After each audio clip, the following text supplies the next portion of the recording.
कमीत कमी खाऊन दिवसभरासाठी भरपूर एनर्जी देणारा हा उपवासाचा पदार्थ आहे वाळवलेल्या बोरांपासून बनवलेली पारंपरिक आंबट गोड चटकदार बोरवणी। खानदेशामध्ये आणि वराडामध्ये आषाढी कार्तिकी महाशिवरात्रीला हा पदार्थ घरोघरी आवर्जून बनवला जातो। तुम्ही सुद्धा ही बोरवणी एकदा बनवून बघा। नमस्कार, मी संगीता तुम्हा सर्वांचं माझ्या मुतपाकखान्यामध्ये मनापासून स्वागत करते।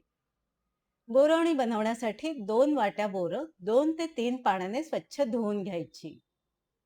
त्यांची बोंड किंवा कीड असेल तर तेही काढून घ्यायचं। बोरांमध्ये व्हिटॅमिन सी भरपूर असल्या कारणाने रोगप्रतिकारक शक्ती वाढते। शरीरामध्ये लोह पटकन वाढण्यासाठी सुद्धा मदत होते। भरपूर फायबर्स असतात त्यामुळे पचनशक्ती वाढते। शिवाय पोटॅशियम आणि कॅल्शियम सुद्धा बोरांमध्ये खूप असतात। बोरांमध्ये भरपूर अँटीऑक्सिडंट सुद्धा असतात। बोरं स्वच्छ धुवून झाली की त्यामध्ये 2 वाट्या बोरांसाठी 3 वाट्या उकळलेलं पाणी घालून 3 ते 4 तासांसाठी ही बोरं झाकून ठेवायची। 4 तासांनी बोरं छान फुलून आली आहेत। बोटांनी चेपली की त्यांचा गर अगदी सहज निघतोय। ही बोरं आपल्याला अजून मऊ होण्यासाठी कुकरमध्ये शिजवून घ्यायची आहेत। त्यासाठी स्टेनलेस स्टीलचाच कुकर वापरायचा आणि नसेल तर वेगळ्या स्टीलच्या भांड्यात ही बोरं घालून मग कुकरमध्ये डबा ठेवायचा।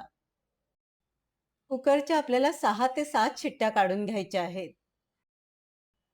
कुकरच्या मी 6 शिट्ट्या काढून घेतल्या आहेत आणि आता कुकर गार झाल्यावर तुम्हाला उघडून दाखवते। बोरं बघा छान मुलायम झाली आहेत आणि वाळवलेली बोरं अशी शिजवली की त्यांचा घमघमाट तर इतका भन्नाट येतो की कधी खायला मिळेल असं होतं। लाकडी रवी किंवा पावभाजी मॅशरच्या मदतीने ही बोरं चांगली घोटून मऊ करून घ्यायची। मी ही बोरं रवीने अशी घुसळून घेते आहे। तुम्ही बघू शकताय बोरं छान मऊ आणि एकजीव झाली आहेत। अगदी पावभाजीसारखी घट्ट आणि मऊ ग्रेव्ही बनून तयार आहे। चवीसाठी या बोरांमध्ये अगदी पाव चमचा मीठ घालायचं आणि ढवळून घ्यायचं। आता 2 वाटी बोरांसाठी 1 वाटी इतका मी गूळ किसून घालते आहे। तुम्ही बोरांच्या आंबटपणानुसार गूळ थोडा कमी जास्त करून घ्या।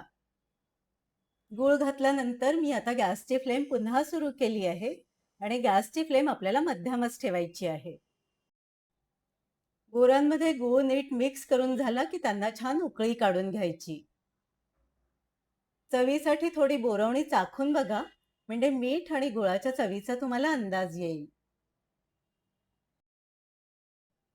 बोरवणी चांगली शिजली की मग त्यामध्ये नंतर अर्धा चमचा लाल तिखट घालायचं। चव अप्रतिम लागते। मिक्स करून पुन्हा एकच उकळी काढायची। तिखट तुम्हाला नको असेल तर तुम्ही स्किप करू शकता, पण घातल्यावर बोरवणीची चव खूप छान येते। बोरवणी आता छान शिजली आहे। बोरवणीला छान चमकदार ग्लेज पण आली आहे।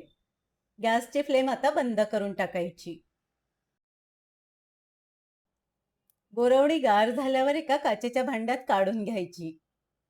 थंड झाल्यावर हिची चव अजूनच छान लागते। तुम्ही बोरवणीची कन्सिस्टन्सी बघा, मऊपणा बघा आणि रंग बघा, काय सुरेख दिसतोय ना। चव तर त्याहूनही भारी लागते। बोरवणी बनवायला खूपच सोपी आहे। उपासाच्या दिवशी बनवलीत तर त्याच दिवशी फस्त होते। तुम्ही सुद्धा उपासाला बोरवणी बनवत असाल तर मला कमेंट्सद्वारे नक्की कळवा आणि जर बनवत नसाल तर ही बोरवणी तुम्ही नक्की बनवून बघा। तुमचे अभिप्राय सुद्धा मला कमेंट्सद्वारे कळवा। रेसिपी आवडली असेल तर व्हिडिओला लाईक करा, शेअर करा आणि अशाच छान छान रेसिपीजसाठी आपलं चॅनल मुतपाकखाना बाय संगीताला सबस्क्राईब करा।